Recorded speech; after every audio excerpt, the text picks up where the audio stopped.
Hello friends, welcome to our channel Hyderabad brothers. అయితే ఇందాకే కూలీ మూవీ చూసొచ్చామన్నమాట. ఎలా ఉంది ఏంటి అని చెప్పడం కంటే కూడా యాక్చువల్గా ఫస్ట్ సినిమా చూడగానే ఇది లోకేష్ కనకాస్ తీసాడా అనేలాంటి ఫీలింగ్ వచ్చింది. అది పాయింట్ నెంబర్ 1. రెండోది ఏంటంటే ఏదేదో పెట్టి ఎవరెవరినో పెట్టి ఎలివేషన్లు ఇచ్చి ఫైనల్ గా స్టోరీ అనేది సపపడిపోయేలాగా చేశారనమాట. అదొక ప్రాబ్లం. అయితే మనకి స్టోరీ విషయానికి వచ్చేద్దాము. ఎందుకంటే క్యారెక్టర్ వైజ్ గా స్టెప్ బై స్టెప్ నేను చెప్తా వెళ్తా.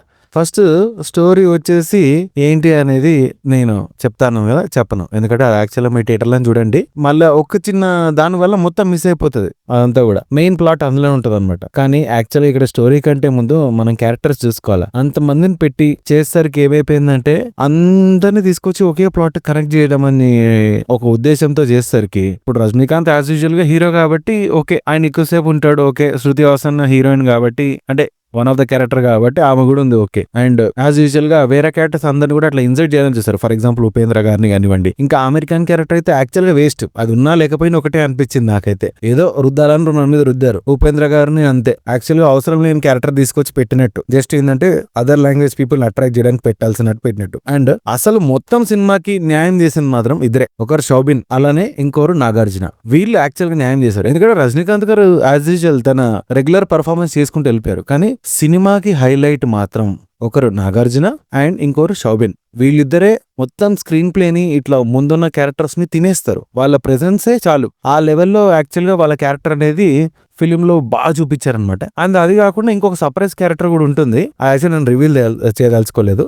అది మీరు థియేటర్లోనే చూస్తే మీకు తెలుస్తుంది సర్ప్రైజ్ క్యారెక్టర్ ఏంటి అది అని చెప్పి. యాక్చువల్గా అది ఒక చిన్న ట్విస్ట్ బాగుంటది. అండ్ అది తప్ప మిగిలినంతా కూడా ఫస్ట్ హాఫ్ అంతా కూడా ఎలా ఉంటుందంటే మనకు కొంచెం స్టోరీ సెటప్ బిల్డప్ చేసి అసలు ఏం జరుగుతుంది ఏంటనే అర్థం కావడానికి ఫస్ట్ హాఫ్ అంతా అయిపోతుంది. సో ఇంటర్వెల్ పార్ట్ లో అండ్ లోకేష్ గారు కూడా ఏమన్నారు, I can't wait to show the world this intermission ఎట్లుంటది, ఇట్లాంటి ఇంటర్మిషన్ ఇప్పటివరకు ఎప్పుడు లేదు, చాలా బాగా వచ్చింది, అదంతా చూపించాలనుకున్నా. ఏముండదు ఆ పిచ్చ లైట్. అసలు చెప్తున్నా, మనల్ని పిక్చర్లు చేయడానికి తప్ప నీకు ఆ ఇంటర్వెల్ బ్యాంగ్ ఏం అసలు కథ నాకు ఉండనే ఉండదు. ప్రీవియస్ లోకేష్ ఫిలిమ్స్ లాగైతే కానే కాదు. ఇంకా సెకండ్ హాఫ్ వచ్చేసరికి ఏమైపోతుంది అంటే మెల్లగా మన నెత్తిలో స్ట్రా చేసి జ్యూస్ తాగుతున్నట్టు ఇట్లా మొత్తం ఎనర్జీ వెళ్ళిపోయి నీరసం వచ్చేస్తుంది.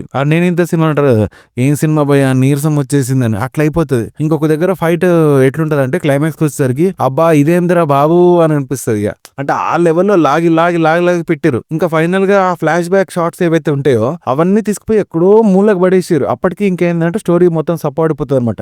ఇంకా మొత్తం చూపించినాక ఇందులో ఏముంది అనేలాంటి ఫీలింగ్ వచ్చినప్పటికీ మనకి ఇది చెప్పారు. ఇది ఈ ఫ్లాష్ బ్యాక్ అనేది చూపించారనమాట. ఓకే, మరి నెగిటివ్స్ ఎక్కువైపోతున్నాయి. పాజిటివ్స్ అంటే ఆ Rajinikanth Monica song, Anirudh music okay and Rajinikanth garu elevations, Soubin, Nagarjuna వీళ్ళే యాక్చువల్ గా పాజిటివ్స్ అనమాట. స్టోరీ పెద్దగా ఏముండదు. బట్ అన్నిట్లో అలా చెప్తున్నా కదా. టైటిల్ కార్డు కూడా ఈసారి లోకేష్ కనుక అసలు ప్రాపర్ కేర్ కూడా తీసుకోలేదు. ఏదో అట్లంటే అట్లుంది.